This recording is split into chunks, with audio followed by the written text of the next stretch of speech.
The Housemaid by Freida McFadden.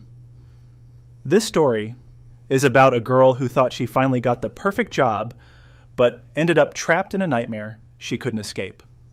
Now listen closely, because what I'm about to tell you will seriously mess with your mind. This maid looked normal, acted normal, but what she was hiding? Yeah, nobody saw it coming. And here's the deal. There's a huge twist at the end of this story, the kind that flips everything upside down. So don't skip, don't blink, because if you miss even a small detail, you won't understand the ending.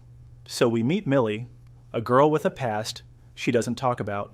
She's broke, desperate, completely out of options, until one day, she gets a job working as a housemaid for a rich family. Sounds perfect, right? Big house, good money, fresh start? Yeah, that's what she thought too. But the moment she steps inside that house, something feels off. Not scary, not yet, just wrong. And trust me, this is where things start getting weird. The lady of the house, Nina. At first, she seems sweet, but then her behavior starts changing. One minute she's nice, the next she's yelling, throwing things, acting completely unstable. Millie's like, okay, this is weird, but I need the money. So she stays. But then Nina starts setting traps for her. Yeah, actual traps. Blaming her for things she didn't do, making her look bad in front of her husband. And here's the creepy part. It feels like Nina is playing some kind of game. But why? Now let's talk about the husband, Andrew. Calm, polite, almost too perfect. He starts getting close to Millie, treating her better than his own wife. And slowly, Millie begins to trust him. Maybe even like him. But hold up. What if the person you trust the most is actually the most dangerous one? Yeah. Keep that in mind, because things are about to get darker. Millie is given a small room in the attic. At first, it seems fine, until one night, she realizes the door locks from the outside. Let that sink in. She can't open it from inside. Now she starts thinking, wait, am I safe here? Or am I trapped? And then she finds something disturbing in that room, something that suggests she might not be the first girl living there. So what happened to the others?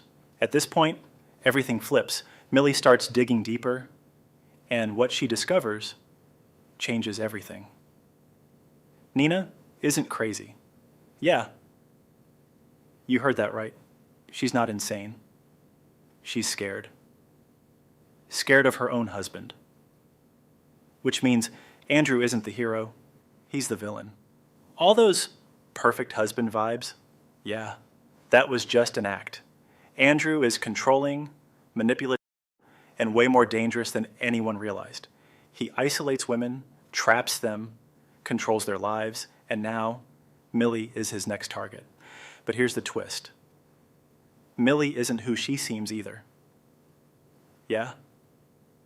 She has a past, a dark one. And this is where the story gets insane. Millie decides she's not going to be a victim. She starts playing the game, pretending to trust Andrew, while secretly planning her escape. But this isn't just about escaping, it's about revenge. Now everything becomes a mind game. Two dangerous people in one house, trying to outsmart each other. So who wins? Who survives? And what really happens at the end? Yeah, that's the part I'm not going to spoil for you, because when you see the final twist, you'll realize this wasn't just a story about a maid, it was a story about who's really in control.